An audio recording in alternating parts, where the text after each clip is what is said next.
গুলি করে মারতো ক্রস ফায়ারে, কিন্তু এখন কিন্তু তারা কিন্তু মানে কোপিয়ে মারছে, কোপিয়ে পর মুখে কিন্তু অ্যাসিড কিন্তু নিক্ষেপ করছে। চাঁপাইনবাবগঞ্জ সীমান্তে ভারতীয় সীমান্তরক্ষী বাহিনী বিএসএফ এর হাতে বাংলাদেশিদের হত্যার কৌশল বদলে গেছে, এমনটাই বলছেন স্থানীয়রা।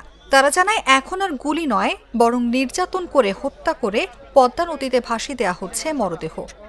কথা বলুন তো। 20 জুলাই ভোরে সদর উপজেলার জহুরপুর সীমান্ত থেকে মোহাম্মদ লালচান নামে এক যুবককে আটক করে বিএসএফ। স্বজনদের অভিযোগ, বৈদ্যুতিক শক দিয়ে হত্যার পর তাকে নদীতে ফেলে দেওয়া হয়। সন্ধ্যায় তার মরদেহ নাচলে দাফন করা হয়। এখানে যে মারা গেছে ভারতের বিএসএফ, দুজন বাংলাদেশি মানুষকে মেরেছে।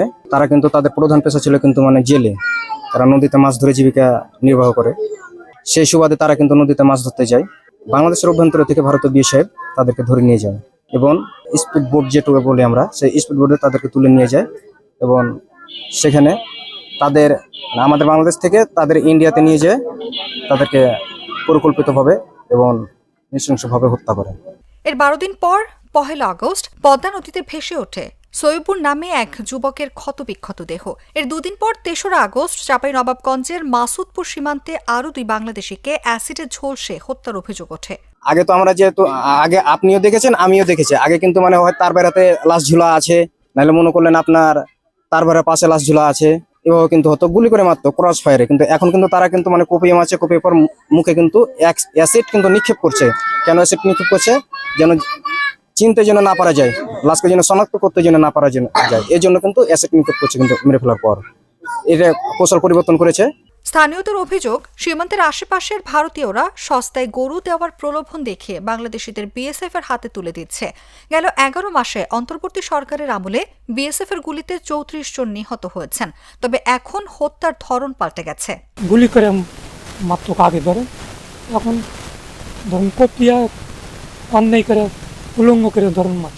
ঘটনা হচ্ছে যে টাকার জন্য, টাকার যে একটা লোভ দেখাচ্ছে, বুঝছেন, টাকার জন্য যাচ্ছে এরা। টাকাটা অতিরিক্ত, টাকা হয়েছে 50-60 হাজার টাকা একটা টিম, মনে করেন গেলি আসলে খালি 50-60 হাজার টাকা। মাছ মারতে গেছিল, মাছ মারতে যায় এরকম ওপারকার মানুষ ধরে এরকম করেছে। এই বিষয়ে 53 বিজিবি ব্যাটালিয়নের অধিনায়ক লেফটেন্যান্ট কর্নেল ফাহাদ মাহমুদ রিঙ্কু বলেন, মরদেহে নির্যাতনের চিহ্ন ছিল, তবে আইনি পদক্ষেপের জন্য স্বজনদের অভিযোগ প্রয়োজন।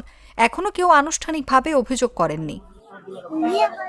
বিএসএফ এর এমন নিষ্ঠুরতায় স্থানীয়রা ভীত, আতঙ্কিত, আর পদ্মা নদী হয়ে উঠেছে যেন এক নির্জন লাশের খাল। নিউজ ডেস্ক, জাগো নিউজ।